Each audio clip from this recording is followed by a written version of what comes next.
if Dr. Syed can please elaborate on this.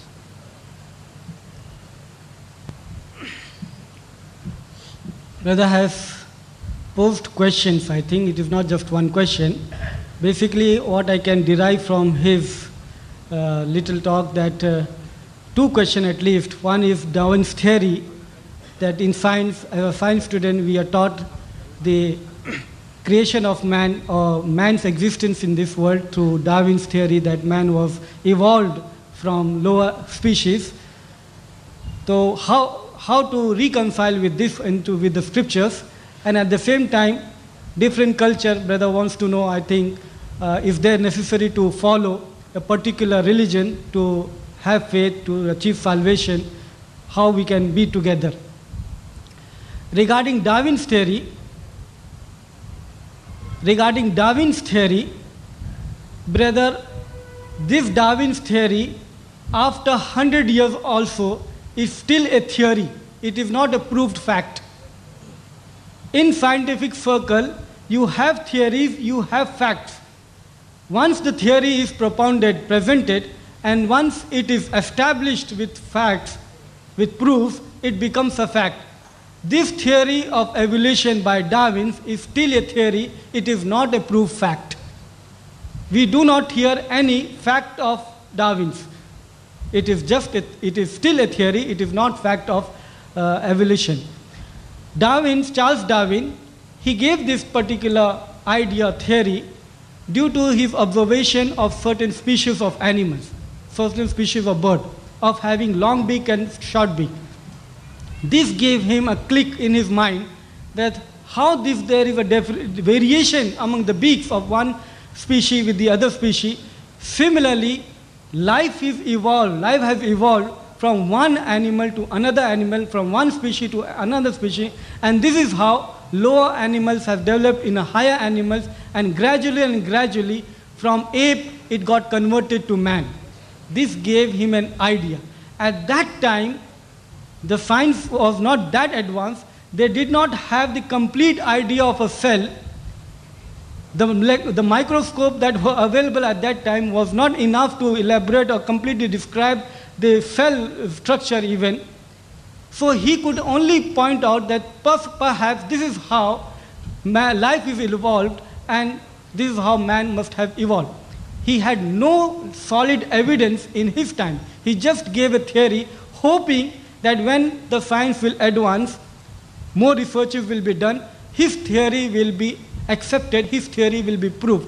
But unfortunately, his theory is falsified, it is disproved, it is not proved. With the scientific advances in biology and DNA and all other systems, it is proved without doubt that Darwin's theory cannot be accepted. Darwin himself, he says in his book Origin of Species, that I use this theory of evolution because it helps me in morphology, it helps me in embryology, it helps me in classification and other system. I do not have enough proof to say that one species converted to another species. He simply says that. I do not have any proof that one species converts into another species. But I use this theory because it helps me in other fields. So it is proved beyond doubt that his theory is not true. There are several scientists, by several researches done, that his theory cannot be accepted, it is proved false. So today Darwin's theory is just theory, and it is proved false, it cannot be accepted as true. Regarding your other question, whether it is required to follow a particular system to attain salvation, brother, I think that you came late or you were not attentive to my talk if you came early and you heard everything, because I did mention that we all belong to same one God. This is what we realize. There is no need of discussion, there is no need of argument, there is no need of dialogues and debates. We all realize our own self that there is only one God to whom we all belong. Why it is so? Let me tell you from the Quran itself. It is mentioned in Surah Al-Araf, chapter 7, verse number 172. that God Almighty, before creating us, He created first before we came into this world in a spiritual form. Before we all came in this world, we were all created in a spiritual form. It is mentioned in Surah Al-Araf, chapter 7, verse number 172. It says, وَإِذْ أَخَذَ رَبُّكَ مِنْ بَنِي آدَمَ مِنْ ظُهُورِهِمْ مِنْ ذُرِّيَّتِهِمْ, and made them to testify when your Lord removed the offspring from the loins of the sons of Adam, and made them to testify, Ashhada Rabbukum, and made them to testify, Alastu bi Rabbikum, am I not your Lord? And we all said, Kalu Bala Shahidna, we do testify, why not? You are my Lord. So we all have given a testimony before coming in this world that, O Lord, you are our Lord. We do testify that you are the one who are our Rabb, who is the Lord. That's the reason we all have from our inner side saying that we all belong to same one God. Now let me conclude from here that if we have established that there is only one God, logically from here it follows that there should be only one religion. Because according to Oxford Dictionary, the meaning of religion is belief in God or gods, the superpower who deserves your obedience. But once we establish that there is only one God, then logically it concludes that there should be only one religion. If there are two gods, then there is two religions. If there are three gods, then there is three religions. If there are four gods, then there is four religions. But once we establish that we all belong to same one God, then there should be one religion to reach that God. And this is how Sirat al-Mustaqim comes, the straight path. The distance between one point and another point is the straight path. You cannot have the deviated path, it will be a long course, or maybe not a right course. So the straight path is from that point, that particular aspect, that the distance between one point and another point is the closest one is the straight path, Sirat al-Mustaqim, the straight path. So we have to conclude that the religion is one, and that religion is the religion of following according to your God. You do as your God wants you to do. That's the religion. And in Arabic, we say it is Islam. Now we say that Islam is not the religion founded by Prophet Muhammad, peace upon him. Muhammad is not the founder of this religion. He is just a last messenger of this religion. There were several messengers who were sent before Prophet Muhammad. Jesus was the messenger of God. Prophet Moses was the messenger of God. Prophet Aaron was the messenger of God. Prophet Abraham was the messenger of God. All these were the messengers sent by God. And they all gave the revelation, they all gave the will of God Almighty what you have to do. So reaching salvation or having salvation is doing what your God wants you to do. If you do that, you will have salvation. This is the very purpose of your creation. God Almighty mentioned in Surah Al-Mulk, chapter 67, verse number 2, الَّذِي خَلَقَ الْمَوْتَ وَالْحَيَاةَ لِيَبْلُوَكُمْ أَيُّكُمْ أَحْسَنُ عَمَلًا. It is He who created the death and life to see which among you are best indeed. So this life is a test for the hereafter. We are created here to testify ourselves that we are righteous people. We are the one who will obey God Almighty. We are the one who will submit our will to God Almighty. We will do as our God wants us to do.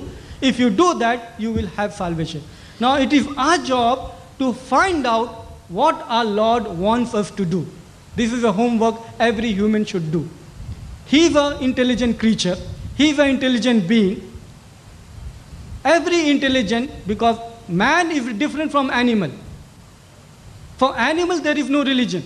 For animals there is no good and bad. They go according to instinct. Man is a different being. He is given intelligence. He is given 5 senses. He is given the data, the revelations. He has to think. There is a hunger in your stomach. For that you strive hard to fulfill that.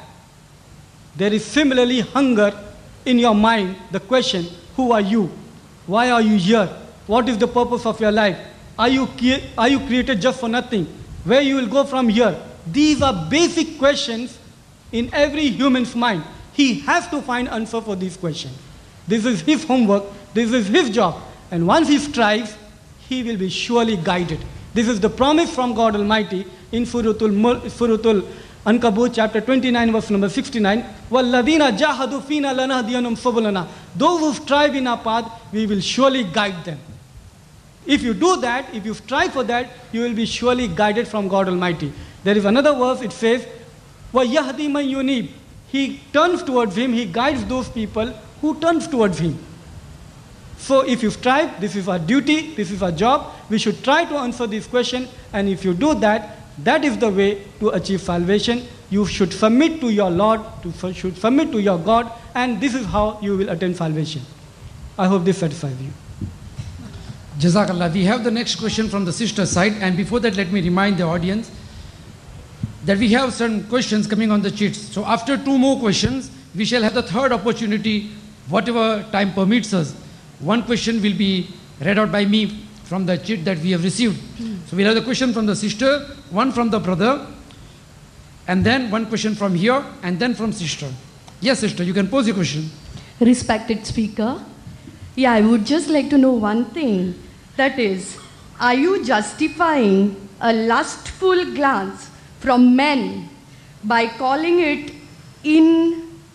unintentional and saying at the same time that Muslim women should cover from top to toe? Is it equality? And my second question goes like this. Why women are made to sit at the back today for this lovely discussion, and why men folk in the front?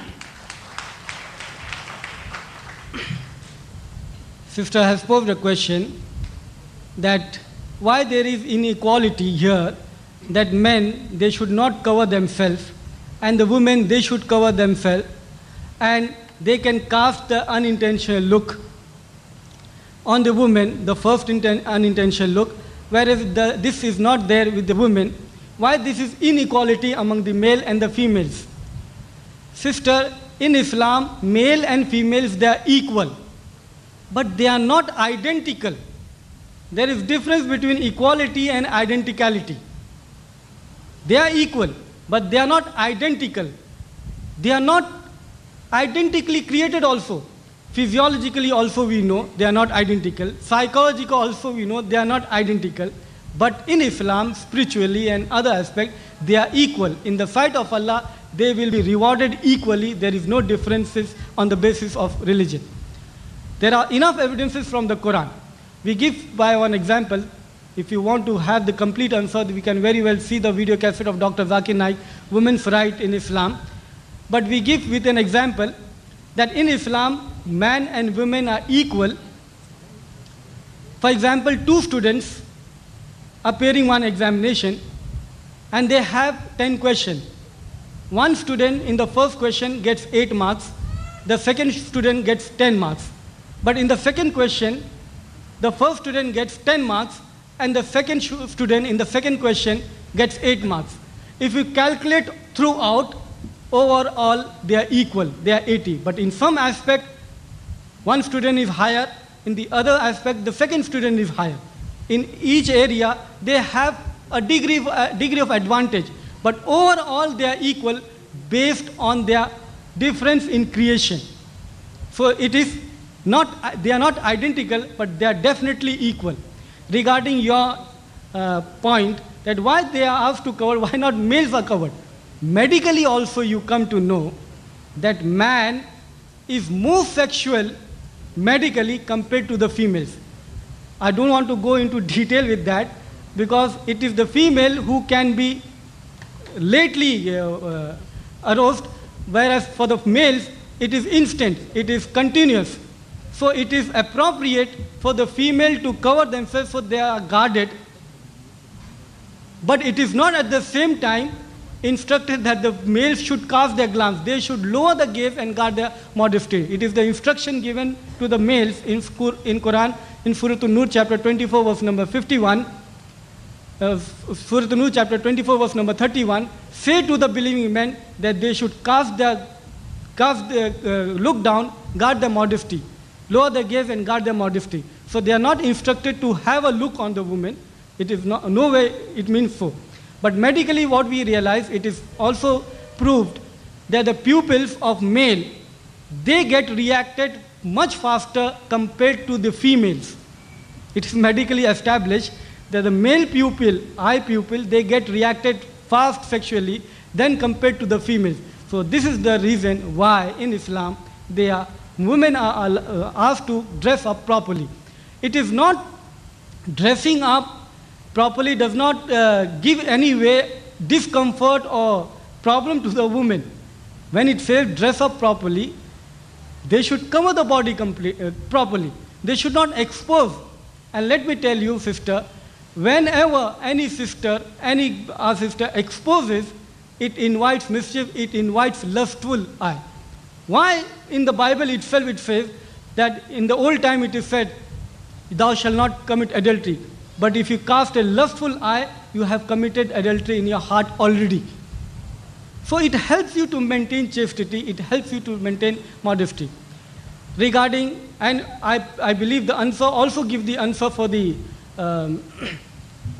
arrangement of the sitting of the sisters behind and men sitting above, front, because simply the speaker here is a gent speaker.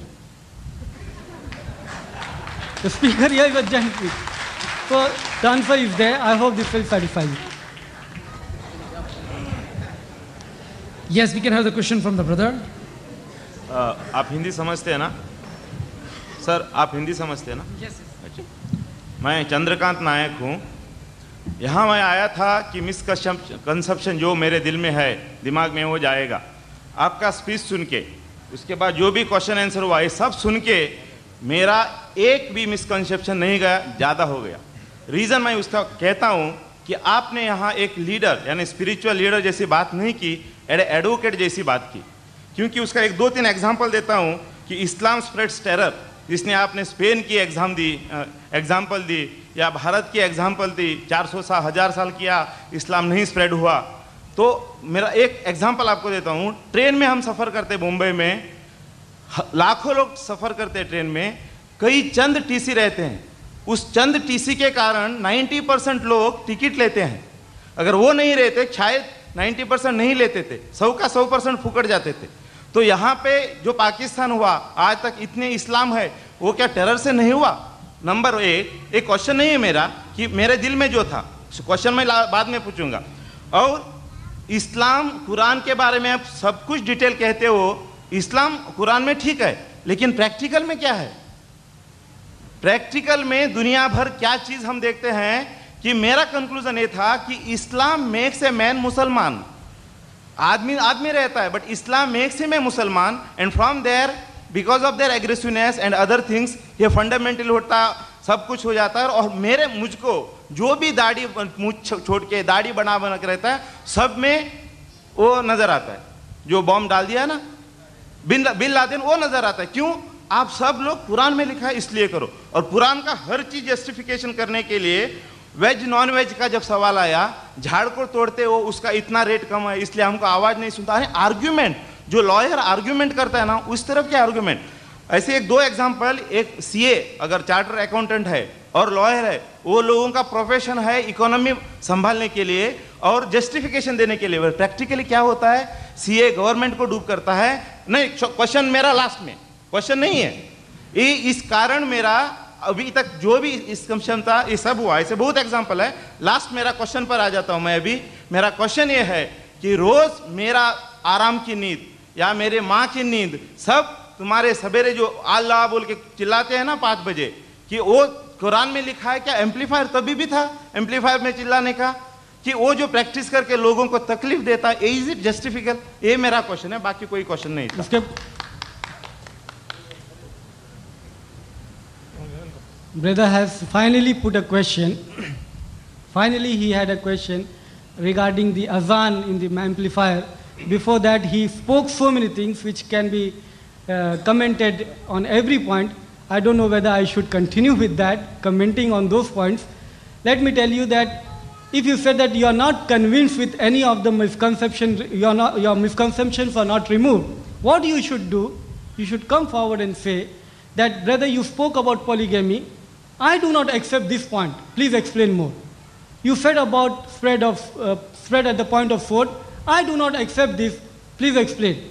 You spoke about non-vegetarian food. I do not accept this. You are wrong. Please explain again. I should have done that. That was a good approach. But now you just simply say, I'm not convinced. Why you are not convinced? You are not mentioning. You spoke, you alleged that I am speaking a lawyer. I am, by profession, I am a doctor. I do not know ABCD of lawyer. I do not know ABCD of lawyer. I am a professional doctor. I am qualified as a doctor. But definitely, I am a human being. I am using human logic. I am using human argument so that it can be convincing. People should understand the logic, the truth behind it. Regarding all other things, I don't know what should I comment, but finally when you say, is it requirement for use an amplifier, loudspeaker, to disturb people? Was there any amplifier at the time of Prophet Muhammad, peace upon him? Brother, there was no amplifier at the time of Prophet Muhammad, peace upon him. There was no amplifier. But there was always attempt that the azan, the call, should be such that it should reach people. This call is calling people towards salah, calling people towards prayer, calling people towards success. If I relate to you the complete meaning of the azan, what it says, Allahu Akbar, Allahu Akbar, Allah the greatest, Allah the greatest. This we say 4 times. Then it says, Hayya Allah, ashhadu an la ilaha illallah.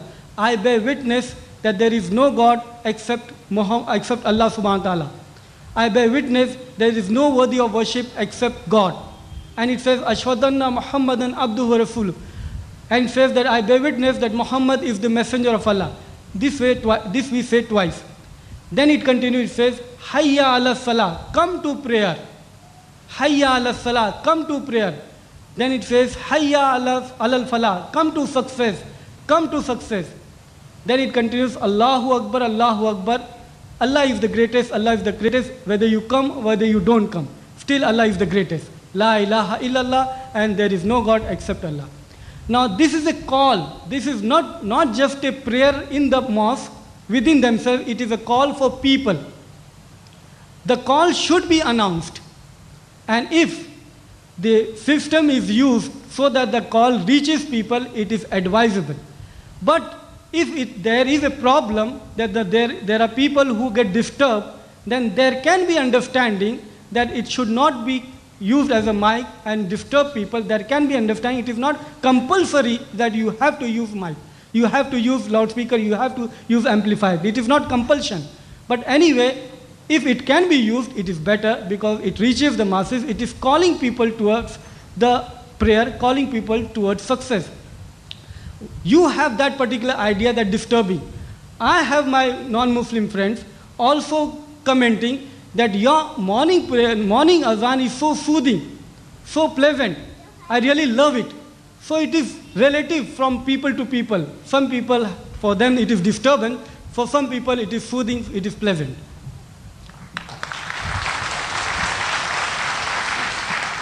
We have a question now, as announced earlier. There will be a question similar to the question posed by the brother earlier.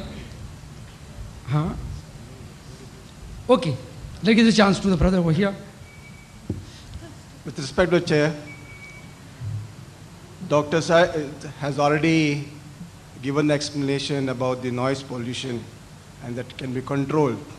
So when I asked my friend, a Muslim friend, why can't we have certain changes in this modern time? He tells me that the Quran is given by Allah to Muhammad and it cannot be changed. How rigid and how true is it? I'd like to have an explanation. How rigid and how true is the Quran? Brother has posed a question that why not the timings of the prayers are changed? Why not the morning prayer the timing is changed?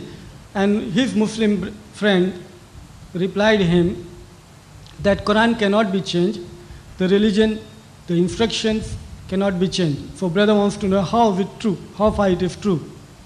The religion is given by Prophet Muhammad So can it be changed or not? Your friend, your Muslim friend, he was right when he said that it cannot be changed. You have to realize here that Muslim is not a person who follows according to his desires. Islam is a religion of submitting his will, submission. When you say that you are submitting, then you cannot say that I want to change. You have already submitted what you have to do. So now there is no question of changing it. You have already submitted it.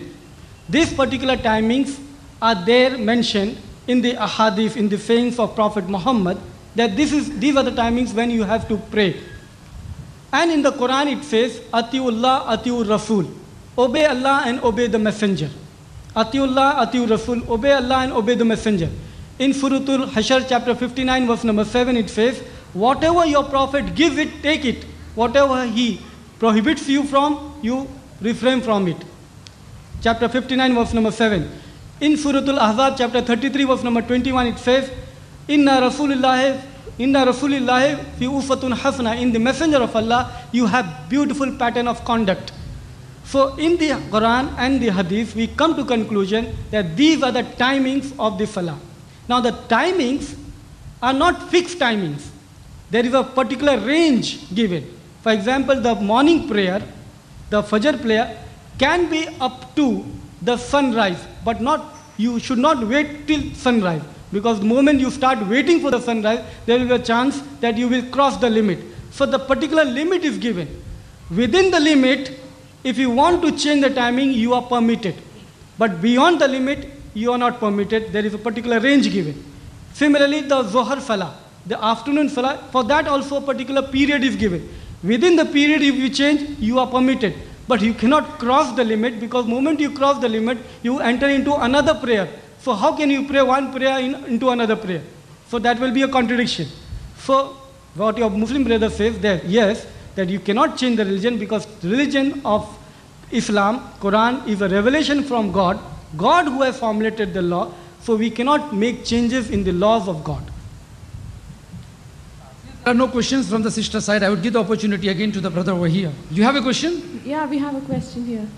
Okay, yes. There are many Muslims and non-Muslims who want to know as to what, for exact reasons, Prophet Muhammad sallallahu alaihi wasallam married more than one woman. And I personally also would like to know that if a husband wants to take a second wife, isn't it necessary that he should have the permission of his first wife? There are two questions, sister. You posed two questions. Yes. The first question, as I heard the sister said, that why did the Prophet had more than 4 wives? Is that your question, sister? Why Prophet Muhammad had more than 4 wives? Yeah, for what exact reasons he married more women? First question is why Prophet Muhammad had more than 4 wives. Islam gives the permission in chapter 4 verse number 3 regarding 2, 3s and 4s. But in contradiction to this, we find that Prophet Muhammad had more than 4 wives. Now the instruction for the prohibition or coming to the limit of to 4 wives came in Arabia, came to Prophet Muhammad. But before that, the Arabs, they had the practice of marrying more than one wife to the extent limitless. They had 10, 20, 25, limitless. So they didn't have any limit. So it was a practice of the Arab that they had multiple wives. When this particular instruction came to Prophet Muhammad that you should have a limit of wives, you cannot go beyond 4, you should limit your wife. So all the Sahabas who had excess number of wives, they had to depart, they divorced. And they limited themselves up to 4. Because this was the accepted practice, as I said that this practice was there. Prophet Solomon had 600 wives, plus 300 concubines, according to 1 Kings chapter 11 verse number 3. So this practice was there. It was not, upper limit was not given. It is Islam which gave the upper limit, that up to 4. But other Sahabas, they divorced, they parted off from the excess wives which were more than 4. This could not be with Prophet Muhammad, peace upon him. Because wives of the Prophet are Ummul Mu'mineen, mother of the believers. The title is given to them in the Quran. They are Ummul Mu'mineen, mother of the believer. And if they are mother of believers, they cannot marry the mothers. If Prophet Muhammad divorces any of them, nobody can marry this mother of women. They are disallowed, they cannot marry. For that reason, Prophet Muhammad did not divorce, and divorce is the most thing which is accepted, which is not appreciated in the sight of God. So Prophet Muhammad was not asked to divorce his wife. But definitely you will find in Surah Al-Ahzab chapter 33, verse number 59 and 58, you will find there that Prophet Muhammad was instructed henceforth that you shall not take any other wife after this. He also was given the instruction that you shall not marry more than this one. But all the wives that you know that Prophet Muhammad sallallahu alaihi wasallam married, among them only one wife was not widow or divorcee, Aisha radhiyallahu ta'ala anha. All other wives were widows, doubly widows or divorcee. And each and every wife which he married for a purpose, for a mission. And he had various reasons for that. For example, when he married the wife of Zayd radhiyallahu ta'ala anhu, the wife of adopted son, the purpose here was to make a rule which was established at the time that you cannot marry the wife of your adopted son, that your adopted son is your real son. This was the established fact. This was the accepted view in Arabia, that adopted son is a real son. This was the reason here from God Almighty was to abolish this law, that adopted son is not a real son. You can adopt a child, you can give your fatherly love, brotherly love, whatever love you want to give, you can take care, everything, whatever you want to do, you can give shelter, boarding, lodging, everything, but you cannot give your name to him, he is not your real son. That thing cannot take place.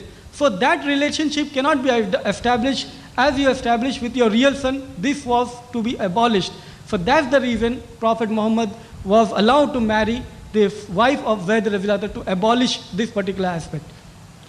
This is how every wife which Prophet sallallahu alaihi wasallam married, it had a reason. For greater detail, you can very well go on our website, irf.net. In that you have frequently asked questions and common question asked by non-Muslims. We have most common question asked by non-Muslims. These are 20. Then we have most common question asked by non-Muslims who have some knowledge of Islam. These are also 20. And then we have common question asked by non-Muslims. These are also 20. In that, first or second question is about Prophet Muhammad marrying more than 4 wives. Since time is running out, so those who are waiting, I seek pardon from them. We can have one last question from the brother. And for those who still would like to ask questions, you can collect the email address of Dr. Shoaib Sayyed or Dr. Zakir Naik from the organizers. You can email us, you can post us, and inshallah you shall be getting a convincing reply on whatever question you pose on Islam or comparative religion. But for today, please excuse us. May we have the last question of the day. I would like to have one question.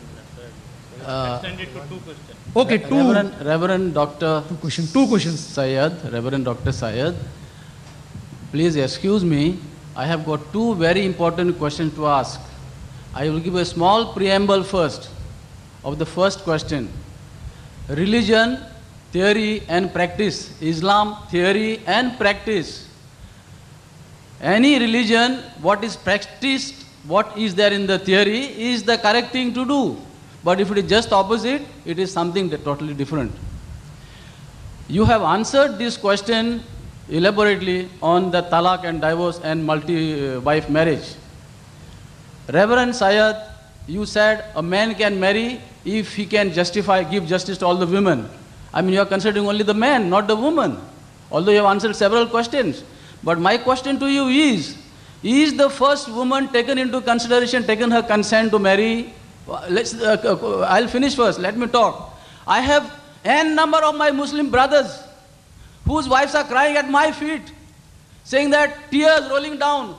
This fellow goes and marries. He can't maintain me. How is he going to maintain the second wife? And therefore, not only second, third and fourth wife, and that fellow has to do illegal things to maintain these big families. Anti-social elements, down the drain, national waste, national crime increasing in the country. So my question to you, first question to you, will you reform your system and say first wife's consent must be taken before going for second wife? Because economically it's very important that he is maintaining her well in good condition. Today education is a must, and therefore finance must come to maintain the children that are produced. They are not herds of cattle. My first question to you, sir, that first, if you are not fundamentalist, if you are a reformist, first wife permission must be sought. Are you going to do it or not? Direct question. Point number 2. You want to answer it first, sir? Yes, I want to answer. Okay, answer. Second question is. Cut short the question. Yes, Don't give a long. I'm cutting. Please. No, comment required because see, message must go home. Important is the message must go home. Empty question won't change us. Secondly, we assume. Secondly, see, fundamentalism. You said we are branded as fundamentalist. I give you an example. My name is Bernard D'Souza. I am a Catholic from Dona Paula, and I was reading my copy of Quran one day when my parish priest came in, and he was surprised to see I was reading a Quran. So he says, "How come you are reading a Quran?" I went to the shelf and picked up my Gita also. I said, "It's not only Quran, it is here Gita also." You know. So he was, and after a lot of discussion, it will take your time. He said, last to me, "Bernard, never mind you read the Quran, never mind you read the Bible, but please see that you don't leave, never mind you read the Quran, never mind you read the Gita, but see that you don't reject, don't leave the Bible." I mean, it was a kind gesture on his part. See the reformation. But during my childhood, I was prevented from reading any religious book. I would have been excommunicated from my society. But that is the reform. If you follow only theory, what is put 2000 years back, and not subject to reforms, you become a fundamentalist organization. Please bear in mind. Because time needs change, time needs reforms. And if you are not adopting, are you going to tell all the Muslims, yes, you can read Gita, you can read Bible also? These are my 2 questions. Are you going to start with this? Thank you very much. Brother has posed 2 questions. In fact, there are several questions. Final question, are you ready to make reform? Are you ready to say to people that you should read other scriptures? Brother, our religion is already reformed. There is no need of making further reforms in a religion. You said that your religion prohibits reading other scriptures. My religion says in chapter 2, verse number 111, وَقَالُوا لَن يَدْخُلَ الْجَنَّةَ إِلَّا مَنْ كَانَ هُودًا وَنَصَارَى. They say that none shall enter paradise unless he be a Jew or Christian. تِلْكَ أَمَانِيُّهُمْ قُلْ هَاتُوا بُرْهَانَكُمْ. Tell them to produce a proof in kuntum sadiqeen. Produce your proof, and it means that you have to read the proof. So you have to read other religious scriptures. You have to read other religious scriptures to come to know what is the truth. So my religion does not prohibit reading other scriptures. Here is the Quran. Here is my Bible. And of course, here is the Gita, as you said.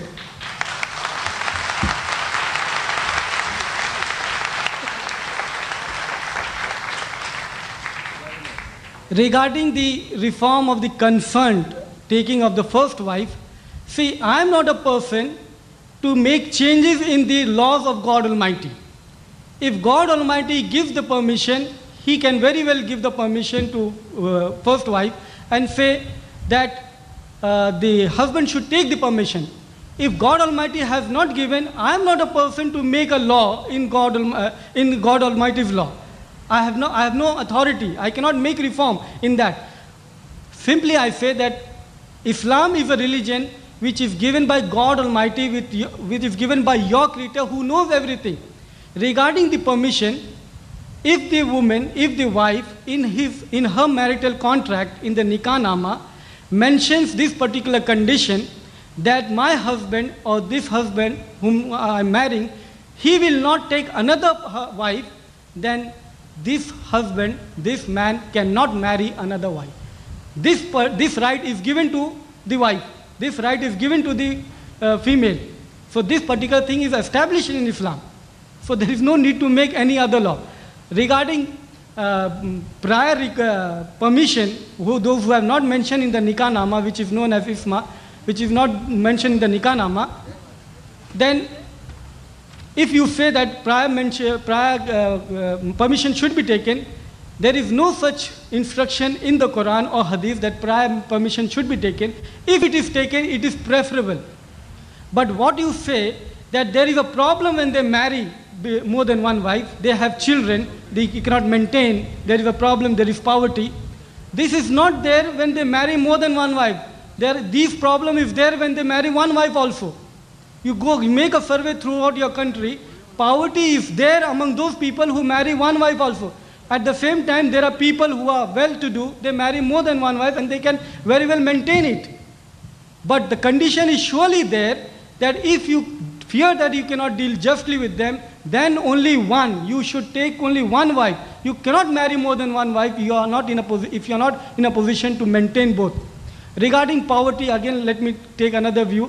That see, poverty in Islam, you have a clear-cut system of economy where the poverty should be eradicated and will be eradicated if that particular system is adopted about zakat and about the proper distribution of wirasat and everything.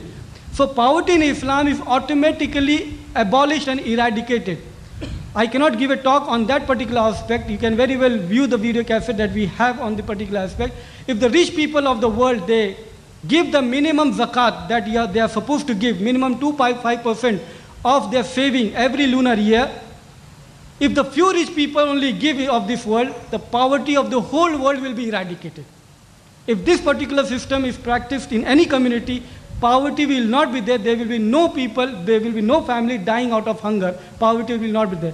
But always we should realize that Islam is not going for very, very high standard of living. Islam does not say that you cannot have different standard of living. You can very well have different standard of living. You can be very rich, very normally rich, poor, little more poor, but it should not be abject poverty. Islam looks into it. But different standards of living is compatible. It is not compulsory. The purpose of this world is to achieve the salvation. It is not necessary in Islam that only rich people will enter salvation. Only rich people they will enter salvation. Both in Islam and Christianity, what you come to know, that rich people, they have more problem entering into salvation. In Matthew chapter 19, you come to know that rich people, it is hard for them to enter the kingdom of heaven. It is easier for a camel to pass through an eye of a needle than for a rich man to pass through the kingdom of heaven. So, for a rich person, it is more difficult. In the hadith, it is said that the rich person will have to give account of his richness. He will enter into Jannah 500 years later than the poor people. Different standard of living is a required thing in a society. In Surah Al-Zukhruf, it says that you are given higher degree, to some are given higher status, to others little less, so that you can derive benefit from each other. If all are equal, in status, nobody will work for each other. The function of this world will come to standstill. But definitely you should have a minimum gap between the rich and poor. You should be having the proper distribution of wealth according to Islam. And if this is there, there will be no problem of abject poverty, as you mentioned. Yes, brother, since we have to rush to airport, we have to leave for Bombay. I think it will benefit a lot of Muslim sisters, this question that I ask you. So I would ask your permission to ask this question. Okay. I think it's very important. We have just time for only one question since we have to rush. But brother, first, gentleman is also let me ask that, let her ask. I think my question is general. I'll be short. I'll be to the point. I'm basically... Okay, we do one thing. Let the elderly gentleman, let the brother ask the question. He's been waiting since long. We all of us are watching him. Then if time permits, we can give you the chance, sister. I think you're again making the sisters sit back and listen to what the men say. No, the answers will also be given to the sisters. I'm telling you, it's generally for the Muslim sisters. I think you will be liking the question what I am going to ask, so don't assess it in advance. I don't think being a woman I can understand. Let us not have a debate among the audience, brothers and sisters. I think being a woman I can understand the situation better than him asking a question being a woman. Okay, brother, let us give chance to the sisters. Okay, I'm not sure I may get this chance again. Okay, I'm a lecturer at the university and at different colleges in Goa. And I have seen that children who come there to study, very few of them are Muslims. Now basically it comes that we women are not allowed basically to study at a very high level by families. You are married off and you have children and all that. Now even the reports of Taliban saying that women are not allowed to study further and all that has given a different impact to the community and to the entire universe, saying that we don't allow our women to study. Few of us have been very lucky. There are many who are not allowed to study further. So does Islam prohibit women to study at a particular level, at a particular profession, or women only should educate women? Is there a prohibition on women's education?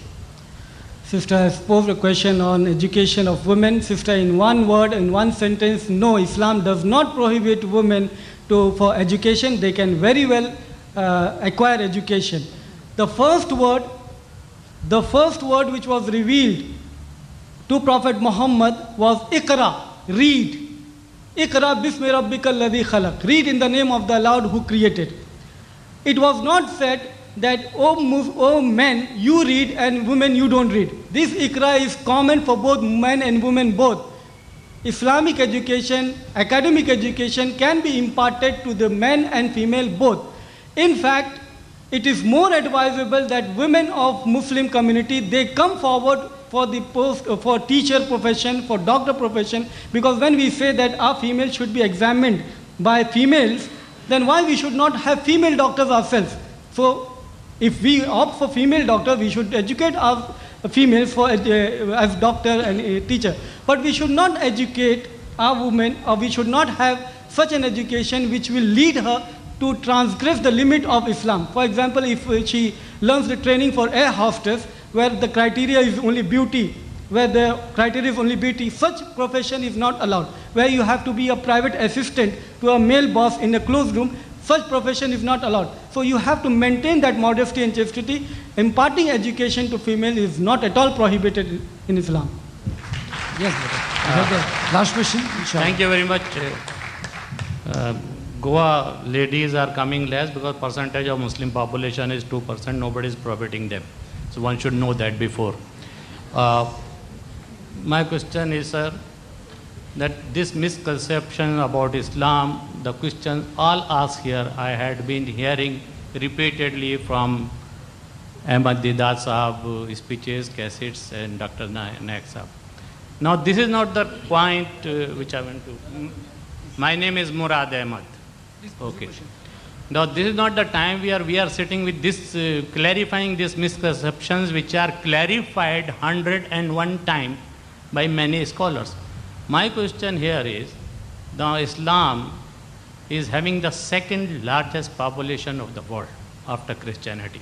What prevents you clarifying these things on electronic media when there are misconceptions among the mind of the world, and when we are the follower of one book, and why we are lagging behind, why and where is the question of having corner meetings now instead of going on the electronic media through satellite and telling the world, and why you cannot make one committee or shura or one majlis of all the scholars, I'm not talking about mullahs, scholars of Islam who sit on TV and tell this is right, this is wrong. One should not have the right in his country to say this Islam says, and I say this Islam says, in that mosque that fellow said this Islam says.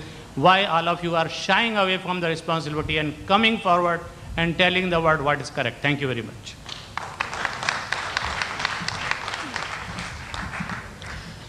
Brother has rightly said that why we do not have the electronic media used to remove the misconceptions and impart the Islamic truth to all of us, why we are not using through the satellite channels. Yes, brother, you're right. It is unfortunate that we Muslims, we do not have a channel of our own. That is most unfortunate part. We should have it, and there are people who are trying to establish it. It is in process, which I am aware. They are trying to have it. But at the same time, these programs that we have, video cassette, it is already, satellite channels are used, and we are showing our program about 200 and 250 countries of the world. We are already showing it every day, half an hour, to 200 and 250 countries throughout the world. So we are using the channel. Unfortunately, we do not have our own particular channel. for which we should try, we should not shy off, we should be open, we should clarify all the doubts. We should come forward. I accept your view. Jazakallah, all of my brothers and sisters present over here, and especially our Honorable Chief Guest, Professor Gomes. We could have used this time for some other purpose, but we have chosen this time that we gather over here and learn about something which we have never heard about it before. So Jazakallah wa khairan for giving us an opportunity. Inshallah, some other time we may meet together. Wa akhiru dawana anil hamdulillahi rabbil alameen.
أشهد